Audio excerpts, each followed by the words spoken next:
buenas noches, amigos repúblicos. Hoy es día 5 de abril de 2018. Comenzamos este Piensa y Actúa. Yo soy Alberto Iturralde y se hace posible Piensa y Actúa gracias a la asistencia técnica de doña Elena Bazán y a la dirección de don Xavier Bermúdez, que está ahí en Teledonostia. Un fuerte abrazo a nuestros espectadores de Teledonostia, ahí en San Sebastián. Y antes de comenzar vamos a recordar dos cosas importantes. Elena me ha dicho, esto lo tienes que decir al empezar, y lo voy a intentar decir al empezar, y si me acuerdo seguramente también al terminar.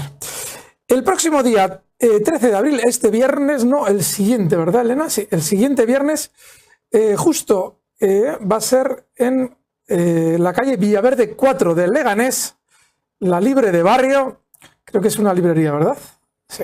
Va a haber la presentación de la teoría pura de la República llevada a cabo por Manuel Bajo y Miguel Gómez de la Cuesta. De manera que estáis citados allí a las 7 de la tarde el viernes 13 de abril en Leganés.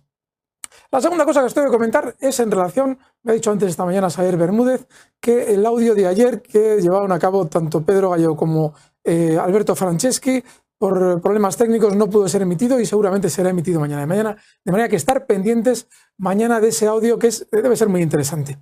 Si habéis estado pendientes durante estos días, en Radio Libertad han pasado un montón de cosas fantásticas. El viernes pasado, el día 30 de marzo, se incorporaba Paco Aleta y nos daba unas clases maravillosas.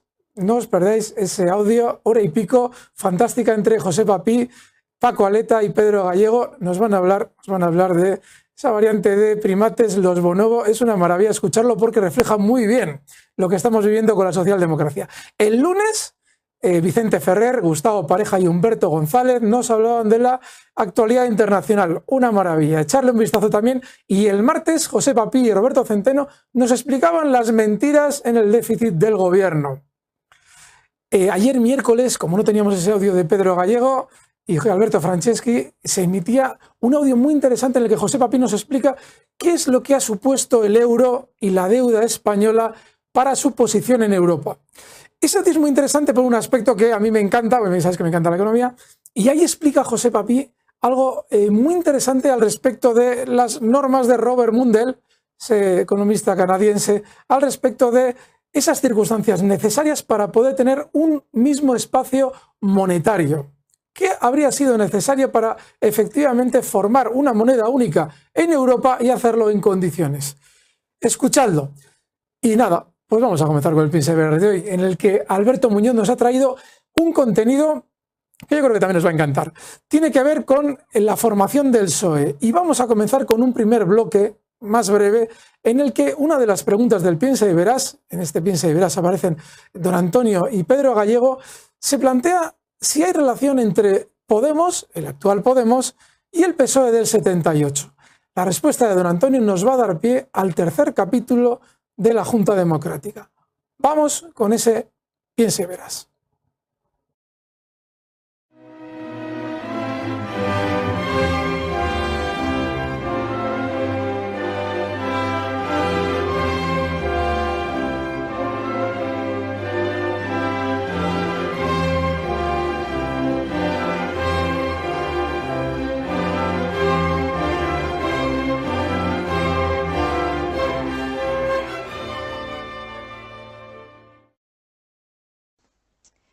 Bien, otra pregunta.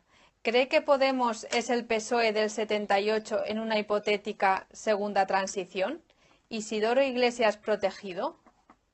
No lo creo, porque el PSOE requiere, para ser del PSOE, se requieren ciertas condiciones temperamentales y de carácter, que Iglesias y sus partidarios no lo tienen.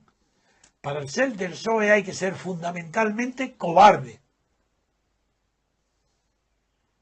Tiene que ser personas dubitativas, que no se atreven, que sus ideales no los persiguen cara de frente, que los tienen ocultos, para poder manifestarlos cuando no hay peligro, pero que en la hora de enfrentamiento de peligro los ocultan. El PSOE y todo el partido y toda la ideología socialista es así. No tiene valor, no tiene valentía, es hipócrita, se esconde bajo las dictaduras, incluso colabora con las dictaduras, para luego asomar ¿qué?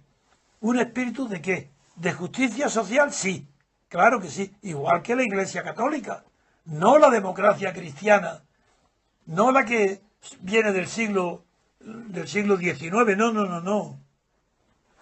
La justicia social del PSOE es posterior, es ya la de León XIII. Es la justicia social que no es justicia. Es la que viene de Bismarck, que no es del PSOE. Es la que viene de George, que no es del PSOE. Es que el PSOE no ha contribuido nada al estado de bienestar, que tanto presume. Estado de bienestar, justicia social, eso no lo ha traído nunca ningún socialista, ningún socialdemócrata. Yo respeto a los comunistas y respeto a un socialista. Para un socialdemócrata lo desprecio, porque los conozco muy bien. Son los enemigos de la verdad, enemigos de la libertad, enemigos de la igualdad. Digo una frase que no tiene réplica. El PSOE y la socialdemocracia son los defensores de las clases humildes y en concreto de la clase obrera cuando no los necesita. Y tan pronto como la clase obrera los necesita, son ellos los verdugos de la clase obrera. Ahí tengo a la socialdemocracia de Alemania y el asesinato de la muerte de Rosa Luxemburgo y de Carlos Liebknecht, los espartaquistas. Sí, ahí están los espartaquistas. Y ahí está, de ahí, ¿por qué escribe Lenin? Los liquidadores, bien, pienso igual que Lenin. Tengo la opinión de la socialdemocracia, la misma que tuvo Lenin. No he cambiado, porque toda la evolución posterior me ha demostrado que es verdad. ¿Quién es Felipe González? ¿Socialdemócrata? ¿Por qué está oculto y prospera con el nombre de Isidro? ¿Por qué luego prospera cuando lo protegen los alemanes que están en el poder? Willy Brandt y Helmut Schmidt. ¿Por qué? ¿Por qué los americanos se fían de él? ¿Por qué los alemanes se fían de él? Porque saben que un socialdemócrata nunca mantiene el tipo. Se apaña como sea a las circunstancias. No tiene valor, no tiene coherencia, no tiene integridad intelectual. Por eso le falla la integridad moral. Porque no la tiene intelectual. Son marxistas mentiras, renuncian a Marx. Pues ¿qué queda de ellos? Si un socialista que renuncia a Carlos Marx, ¿qué le queda? ¿De izquierda? Cero. No son de izquierda. ¿Qué tiene que ver Podemos con ellos? Nada. Podemos son valientes, osados, audaces, dan la cara, no tienen posibilidades aparentes, no esperan estar protegidos, no se parecen en nada a la socialdemocracia. Que va, ojalá, ¿se vaya a quién se parece de verdad? Pablo Iglesias y Podemos, al fascismo, a Ramiro Ledesma Ramos, a la conquista del Estado, al totalitarismo. Pero ¿quién puede fiarse de Pablo Iglesias si cada día, con una diferencia de horas, dice lo contrario? Por ejemplo, el último referéndum en Cataluña. Ha dicho que acepta la autodeterminación ayer. Aquí ya dice que no. Ya viene hoy los periódicos que no, que para un acuerdo de gobierno que excluye el pacto sobre la Cataluña. Pero sí que, pero eso será un caradura. Será un hombre que no tiene ningún principio moral, que no tiene tampoco ideología ninguna, que no quiere más que el poder. Pero el poder, ¿para quién? No se sabe para quién. Para las clases sociales y las va a arruinar. Vuelvo a decir, no se parecen en nada. O sea, lo que provenga de Pablo Iglesias, bueno, el Rejón podía ser socialdemócrata. Pero ni Monedero ni Pablo Iglesias se parecen en nada a la socialdemocracia.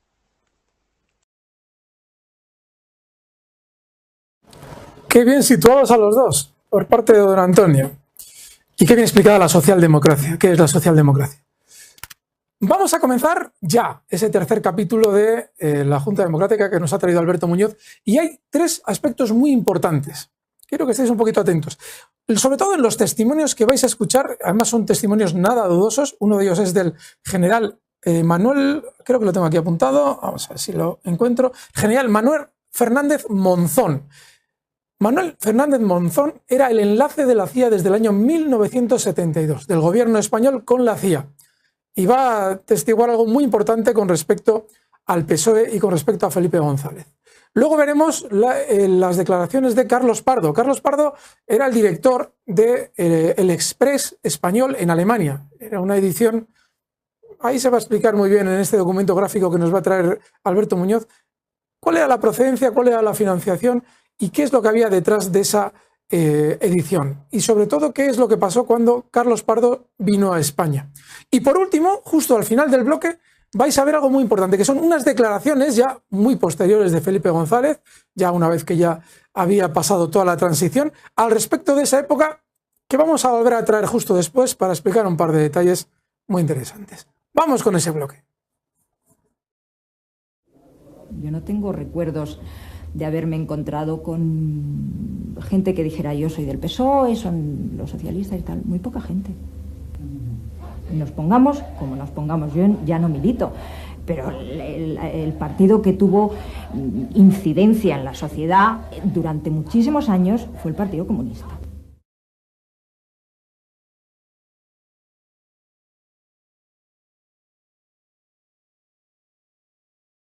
Primero, en Toulouse, quien tenía mayor prestigio era Nicolás Redondo. Luego fue Pablo Castellano, el que al triunfar el PSOE de Pablo Castellano, al hacerse notar en el Colegio de Abogados de Madrid, época que he vivido muy estrechamente, porque contribuí a darle esa mayor popularidad a la oposición en el Colegio de Abogados, donde pasaba un hecho curioso. Es decir, el temor a mi palabra ha sido tan grande desde siempre. Pedía la palabra, me daban, y cuando iba a empezar a hablar, que decía Antonio, cortaban el micrófono que estaba en la mesa y nadie me oyó jamás en el Colegio de Abogados pronunciar 10 palabras seguidas. En aquella época era Pablo Castellano indiscutiblemente el que tenía el primus inter pares, ya no era Nicolás, sino que era Pablo Castellano, con el que conservo la amistad. En 1974 la presión por la libertad se ha extendido a otros sectores sociales. Los colegios profesionales, sobre todo de periodistas y abogados, están entonces en la primera línea de la lucha antifranquista. En realidad, son la cabeza visible y activa de una actitud generalizada de denuncia política del régimen. Es la rebelión de los profesionales. Pero, ¿por qué, sin embargo, no me entendí con él? Para formar la Junta Democrática, él estaba formando una coalición de partidos clandestinos con Gil Robles, la Democracia Cristiana, que tenía 4 grupos, el de Gil Robles y Ruy Jiménez, derecha e izquierda, y luego el catalán y el vasco, el de Antón Cañella y Ajuria Guerra en Cataluña y el País Vasco. Pues él, con esos 4 grupos, estaba tratando de hacer un frente común con el PSOE. Y cuando él sabía, claro, sabía que lo que estaba haciendo yo, porque yo se lo dije, que quería hacer una reunión de toda la oposición, pero con el Partido Comunista. Y él me dijo que eso era imposible, que no podía. Nicolás Redondo aceptó plenamente integrarse en la Junta Democrática, pero como no tenía pasaporte, no podía asistir normalmente a las reuniones en París, y por eso me pidió que fuera al clan sevillano, me dijo la palabra esa, al clan sevillano, y que allí eligiera cualquiera. Él no me pidió el nombre de Felipe González, porque yo había elegido a Nicolás para que representara en la Junta al PSOE, no a la UGT también, a la UGT, pero al PSOE. Luego entonces le pedí a Alejandro Roján Marcos, que ya estaba dentro de la Junta, le pedí que me presentara a quien él eligiera dentro del clan sevillano.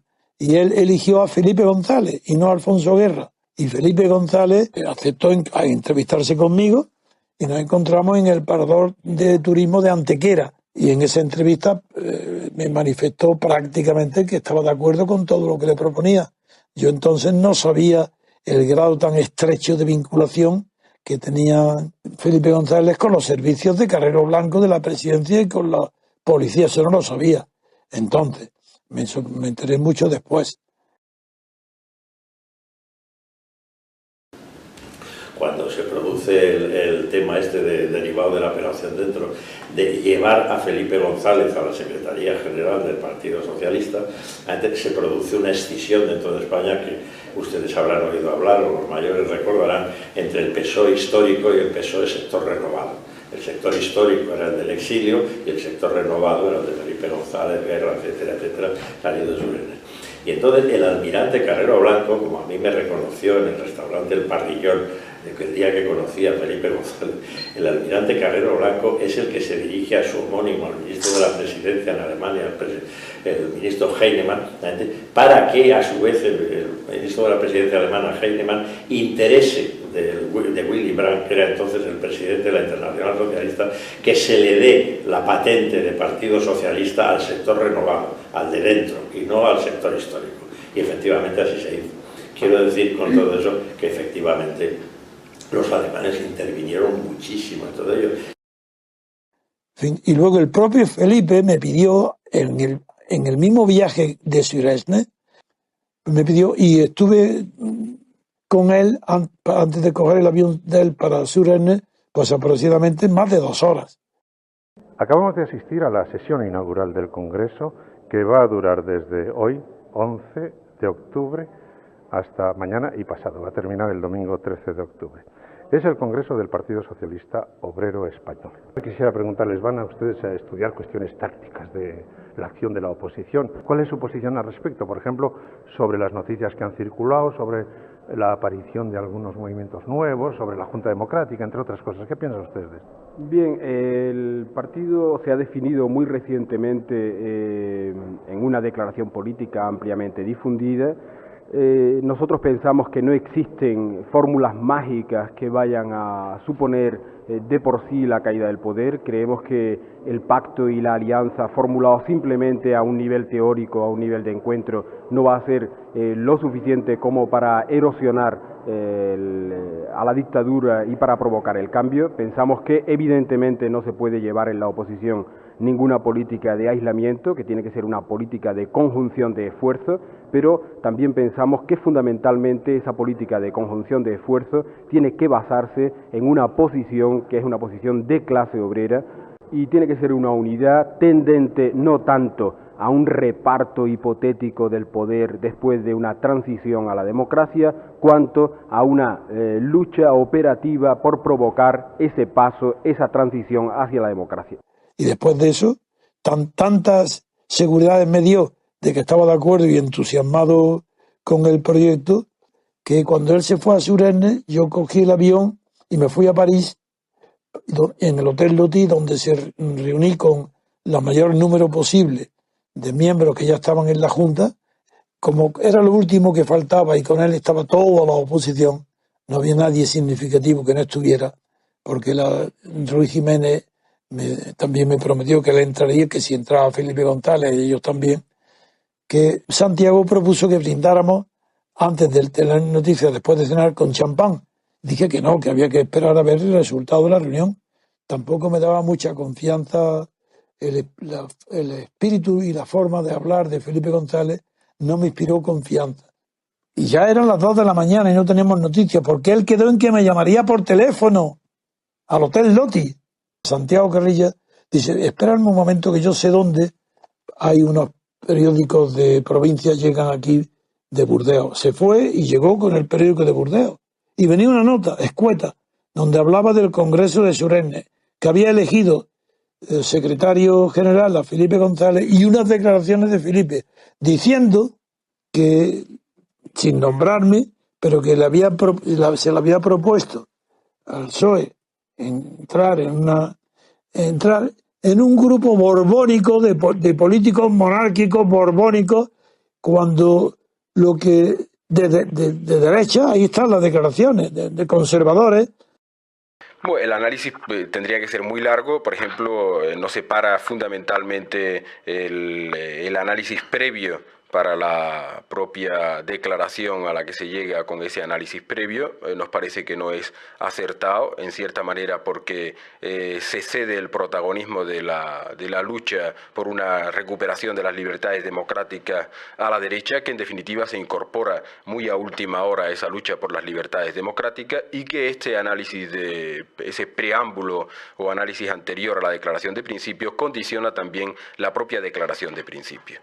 Entonces, los los principios que se establecen, que muchas veces se han querido mostrar como iguales o equivalentes a los de la declaración política del Partido Socialista, para nosotros existen diferencias que son sustanciales y que se derivan fundamentalmente de ese análisis.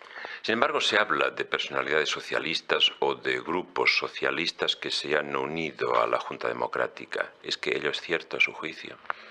Bueno, en fin, yo creo que se puede hablar de que algunas personas, no sé, la diferencia entre persona y personalidad política es muy ambigua dentro de esta situación, vuelve a ser así. Se habla de personas que afirman tener ideología socialista y que están dentro de la Junta Democrática. Yo creo que esto se ha usado, a mi juicio se ha usado de una manera abusiva por los componentes de la Junta Democrática para tratar de llenar ese vacío de la participación de los socialistas sin especificar qué socialistas participan, en qué condiciones, qué representan, etcétera, etcétera. ¿Y el PSOE con relación al Partido Comunista? Bien, no existen relaciones a nivel de dirección política entre el Partido Socialista y el Partido Comunista. Ello no excluye la posibilidad de que existan estas relaciones, ni mucho menos.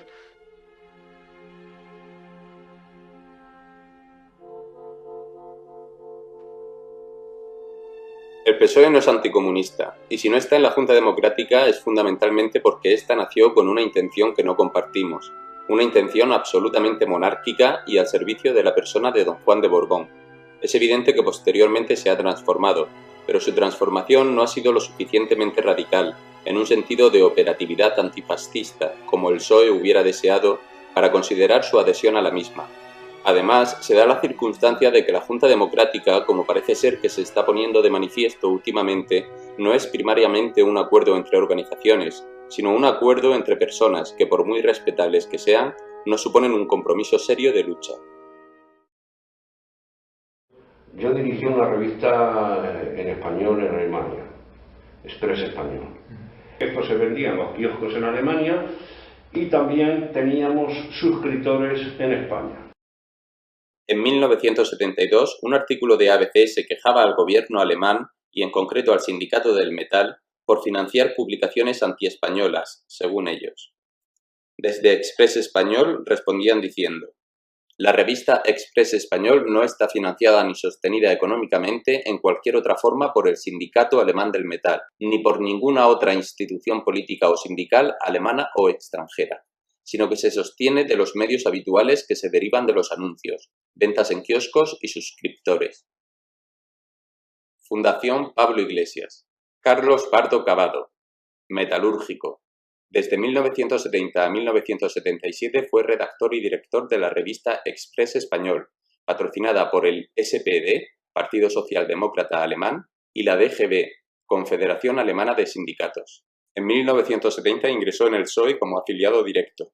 Representó a la sección de Frankfurt en el 13 Congreso del PSOE en el exilio celebrado en 1974. Era, una publicación eminentemente socialista, porque además intentábamos que los socialistas alemanes contribuyesen financiaran, ¿no? Felipe González no ha recibido ni un solo marco del SPD y no me veré nunca obligado a rectificar esta afirmación. Repito, Felipe González, de la Fundación Eber, ni de Flick, ni del SPD ha recibido ni un marco, ni un duro, ni una peseta, como prefiera. He pasado dinero desde Alemania hasta España o desde Francia hasta España en el avión, llevando en mi maleta, escondido entre las ropas, pues dinero físico, para poderlo traer luego en una caja de seguridad en el Banco Urquijo, desde donde se podía intentar financiar las primeras acciones, las primeras actividades, los primeros gastos del Partido Socialista. También sé que la policía tenía órdenes, captadas por nosotros en las escuchas, que el nombre de Isidoro no se le detuviera en las manifestaciones. Entonces se detenían a personas que iban con Isidoro de otros partidos, pero a Isidoro no. Luego yo estaba en la cárcel 4 meses, que no tiene ningún mérito más que haber sido uno de los elementos que luchó por las libertades, y en la cárcel había detenidos políticos, en la época que yo estuve, aproximadamente unos 400. Y estaban todos los partidos políticos, incluso gente de la derecha, y no había uno solo del PSOE que hoy gobierna. La simple pertenencia a una organización política como el Partido Socialista comporta penas de prisión hasta 6 años. Después, la pertenencia de forma cualificada, es decir, con responsabilidades de dirección, comporta penas de hasta 20 años. Pero el Felipe González que llega a la Secretaría General tiene un pasado policial limpio. Fue un poco de vergüenza lo de mi detención. Bueno, me detuvieron, me llevan después al juzgado de orden público. Mi abogado fue Pablo Castellanos, el embajador alemán en Madrid. Me llama al Ministerio de Asuntos Exteriores diciendo: Carlos Pardo lo tiene que poner en libertad. Hay una gran presión por parte de Alemania. Me preguntan en el juzgado, me preguntan: ¿pero usted qué es? ¿Español o alemán? No soy español. Bueno, entonces la embajada alemana, ¿por qué presiona de esta manera? Digo, pregúnteselo a ella. Este es el primer mitin oficial del PSOE, aún ilegal, en España. En este pueblo, aquí entre este pueblo, que se llama el pueblo vasco, hay muchos de mis paisanos, hay muchos de los que han tenido que venir aquí a ganarse la vida. Estamos en Bilbao y González muestra su tono más radical. Entusiasmados, siguen el mitin dos jóvenes que luego darán que hablar: Julián San Cristóbal y Gabriel Urralburu.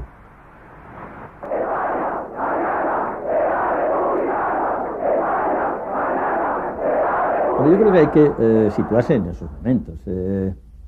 Todavía el primer congreso del PSOE oficial, diríamos, pues se celebra en un hotel de Madrid.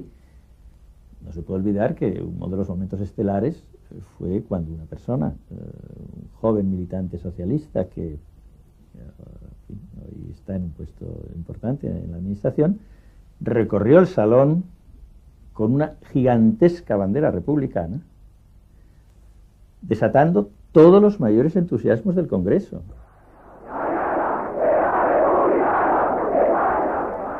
Pero en paralelo se están lanzando cabos entre el PSOE y la monarquía. Antes del Congreso, el entonces príncipe de España y Felipe González han mantenido contacto a través de personas interpuestas. Esto lo hicimos casi a título personal, es decir, funcionaba, es verdad. Yo informaba a Felipe González y el rey sabía que era una situación no oficial, que era oficiosa, pero eso ayudó muchísimo. Estoy convencido a que dentro del Partido Socialista se entendiera que el rey iba a dar pasos gigantes en el camino hacia la democracia de España, por una parte, y por otra que el rey entendiera también, bueno, los pasos confusos a veces que daba el Partido Socialista, porque tenía que ser así, pero como había una voluntad clarísima de que el Partido Socialista fuera una pieza clave para la convivencia de España. La fragilidad de la dictadura era infinitamente mayor de la que nosotros estimábamos entonces. Se era débil porque se creía que la dictadura era muy fuerte y que era muy arriesgado enfrentarse a la dictadura, y no se podía de ninguna manera apreciar hasta qué punto la dictadura era frágil y tenía miedo de cualquier cosa. Tenía miedo de una concentración o un encierro de 200 estudiantes en la universidad. La dictadura se ponía en crisis interna, cosas que uno ha sabido lógicamente después. Creíamos que habría que aprovechar los instrumentos de que disponíamos para hacer política, mientras que fuera se tenía una visión mucho más abstracta, que consistía fundamentalmente en decir: en un régimen de dictadura no se puede hacer absolutamente nada, salvo liquidar la dictadura, mientras que nosotros teníamos la experiencia de que había cosas que se podían hacer para ir conquistando espacios de libertad.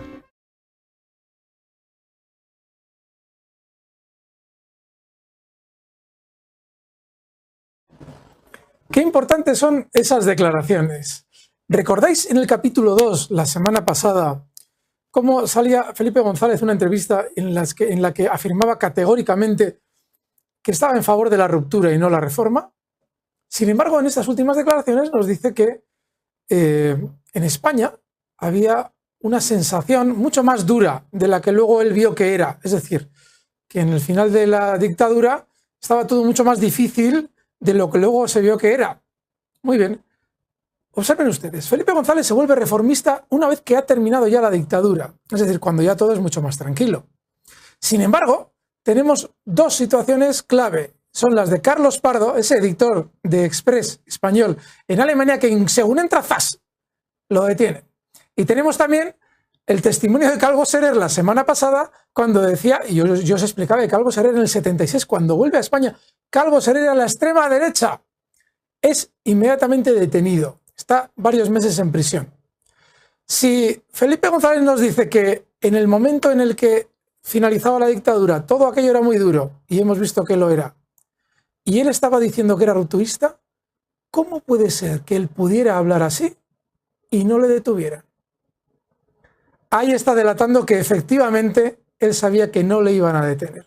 Es decir, que todo lo que nos ha explicado el general Manuel Fernández Monzón sobre el acuerdo de Carrero Blanco para sostener la figura de Felipe González, él lo conocía tan bien como lo estamos conociendo ahora nosotros. Vamos a pasar al tercer bloque. En ese tercer bloque se va a hablar, y es tremendamente enérgico don Antonio. Ahí le comentaba justo antes de empezar a doña Elena, le decía, uy, digo, no solamente es intelectualmente una maravilla, sino que emocionalmente también. Pero es muy importante que si tú has venido ahora, eres nuevo y no entiendes muy bien lo que es la libertad colectiva, comprendas que es una situación en la que la nación va a poder realmente crear una constitución libre, en la que hay una verdadera separación de poderes, en la que vayas a poder votar a tu representante de distrito para que haga leyes en favor de tu distrito, en la que vaya a haber unas elecciones diferentes de gobierno, diferentes a las de tu representante de distrito, y en la que hay unos jueces independientes. Y además, lógicamente, que hay una separación total entre Estado y nación. Es decir, que los partidos políticos no pueden estar subvencionados por el Estado. Esas tres reglas importantes de la democracia no se cumplen ninguna de ellas en España. Es lo que favorece esa corrupción. Bueno, pues cuando escuches a don Antonio hablar de libertad política, haz una especie de relación con lo que te acabo de decir ahora mismo. Vamos con ello. Es interesantísimo. Don Antonio García Trevijano responde, ¿en el MCRC somos de izquierdas o de derechas? ¿Qué seguimos realmente? Atentos.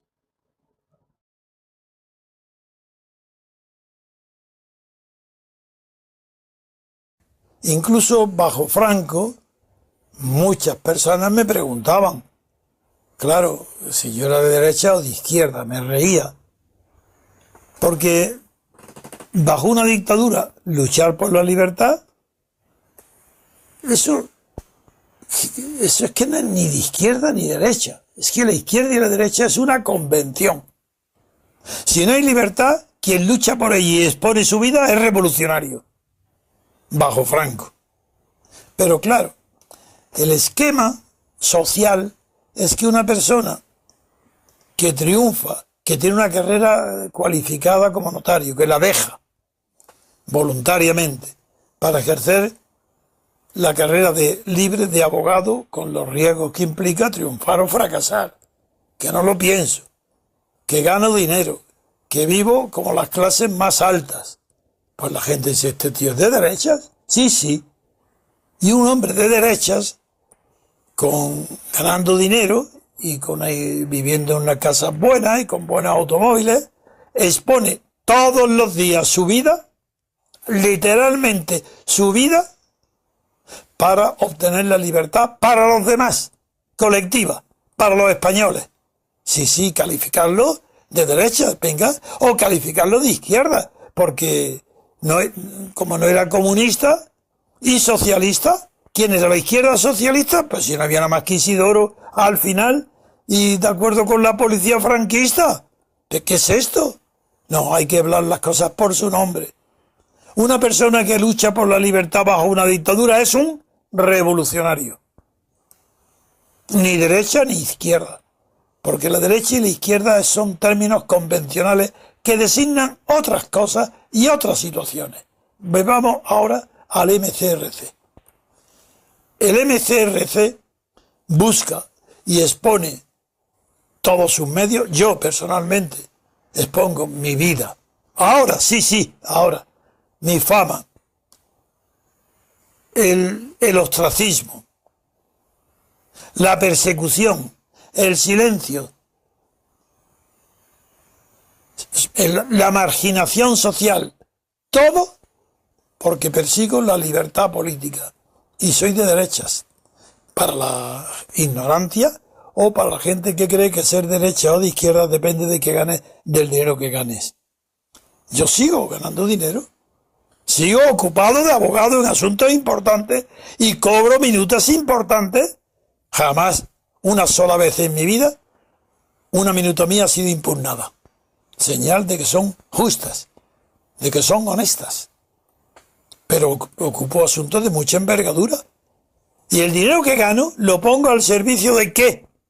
Pues de pagar el referéndum de la OTAN, de subvencionar la independencia parcial de Guinea Ecuatorial, de pagar la oficina de la Junta Democrática en París, en el sitio más caro, de fletar aviones para que los cobardes como Tierno Galván y compañía puedan ir a Estrasburgo sin que tengan temor a ser fichados por la policía francesa en un avión corriente.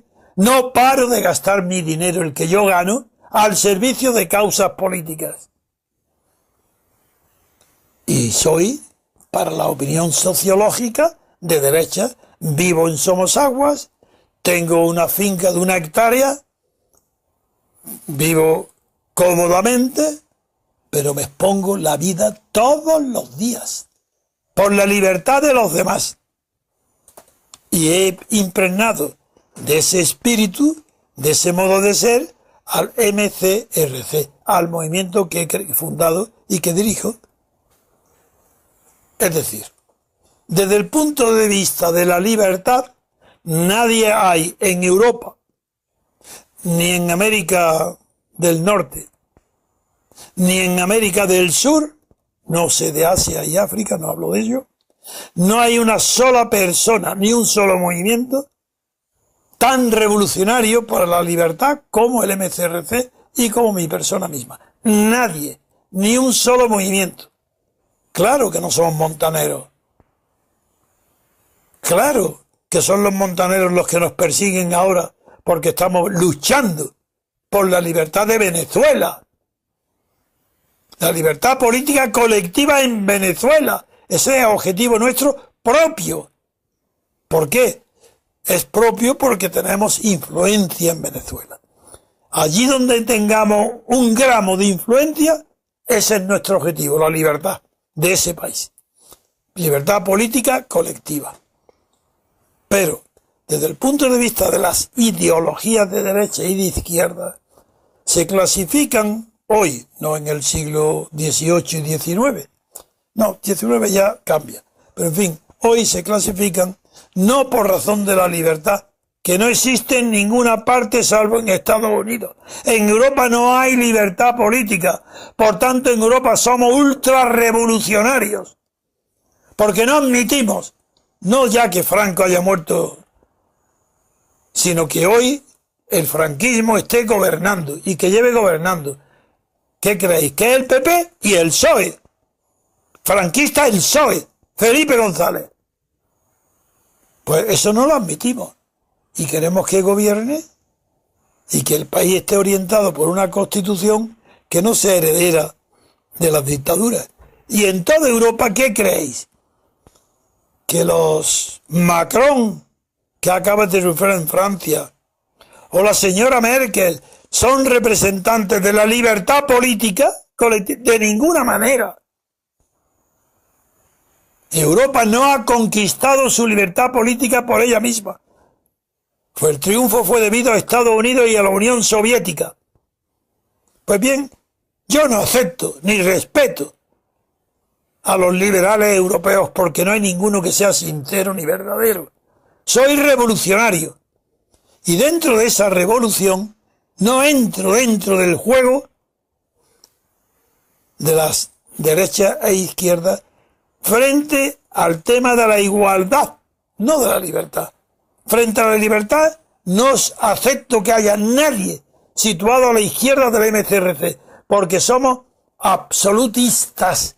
Queremos libertad colectiva sin excepciones para todo el mundo. Ni un anarquista siquiera se parece a nosotros. El anarquista lucha por su libertad individual, y si puede favorecer la de otro, la hará a sus amigos. Nosotros no. Utilizamos la poca libertad que tenemos, que no tenemos libertad política ninguna, para conquistar la libertad política colectiva de todos los demás. Por eso somos revolucionarios, verdaderos revolucionarios, únicos revolucionarios, ¿Qué significa ser revolucionario desde la igualdad? ¿La izquierda comunista?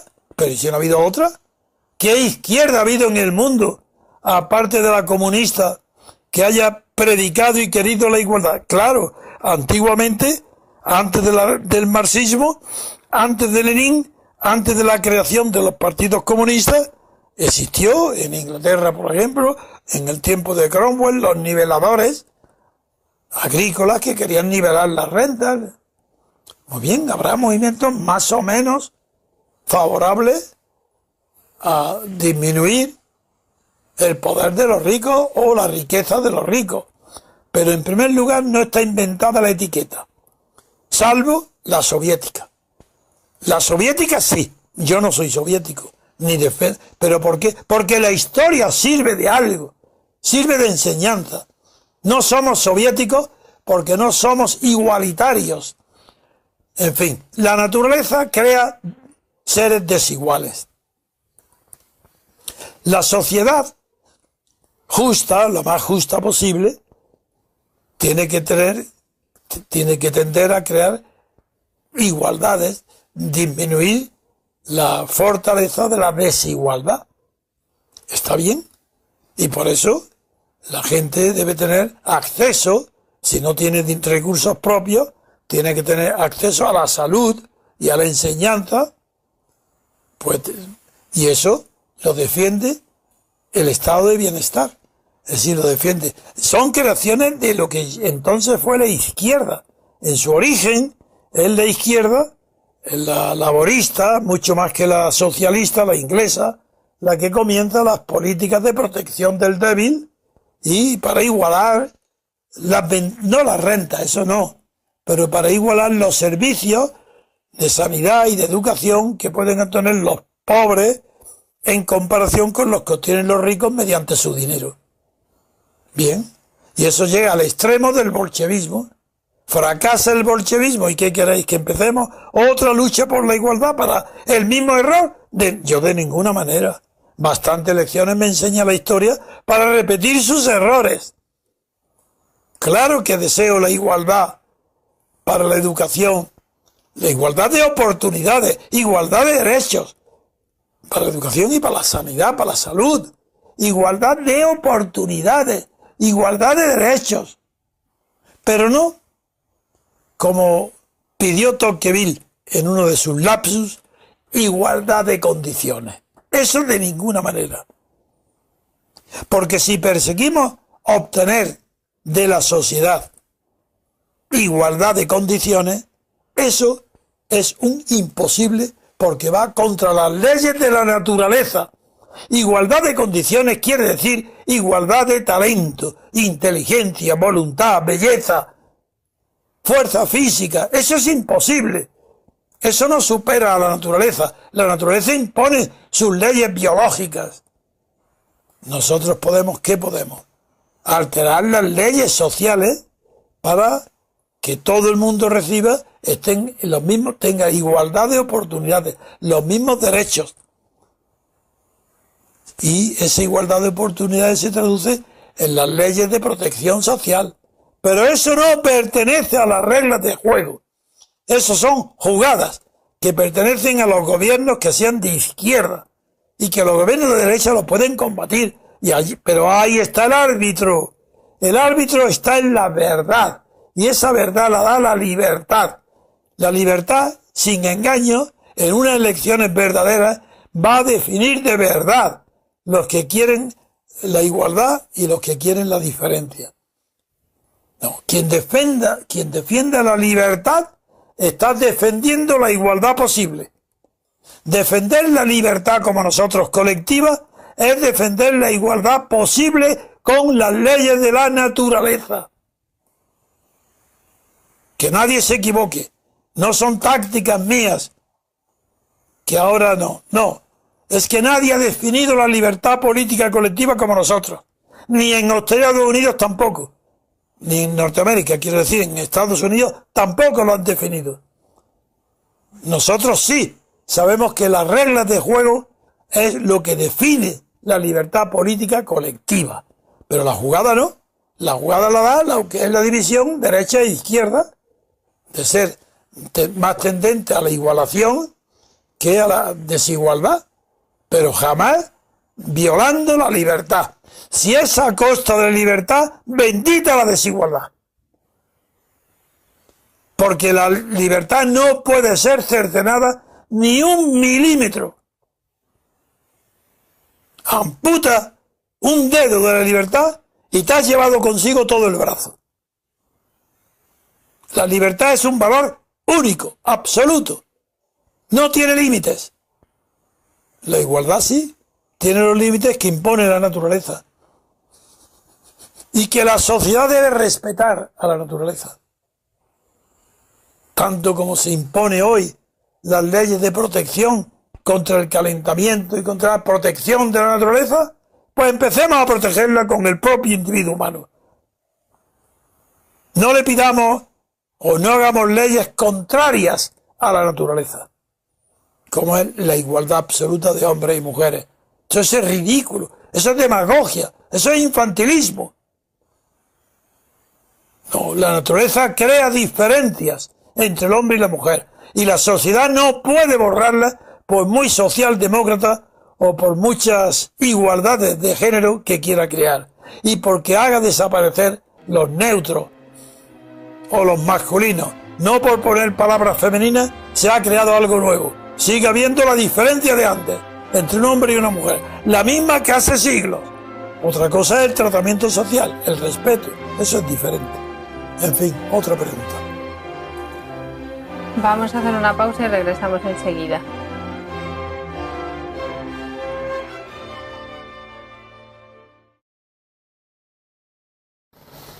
Sigue en forma, ¿eh? Muy bien, pues ahí lo tenéis. Ese es el contenido que nos ha seleccionado para hoy Alberto Muñoz. Este ha sido el Piensa y Actúa del 5 de abril de 2018. No quiero despedirme sin recordaros que el día 13 de abril, el viernes 13 de abril a las 7 de la tarde, en la librería de Leganés, la Libre de Barrio, es en la calle Villaverde 4, nuestros compañeros Manuel Bajo y Miguel Gómez de la Cuesta presentan La teoría pura de la República de Antonio García Trevijano. Tenéis que estar todos allí. Y sin más, agradecer a doña Elena Bazán su asistencia técnica para que todo esto salga bien, a Xavier Bermúdez, que nos ha dirigido tan bien desde Teledonostia, espectadores a los que saludamos desde aquí, y un fuerte abrazo. El jueves que viene más, y esperemos que mejor.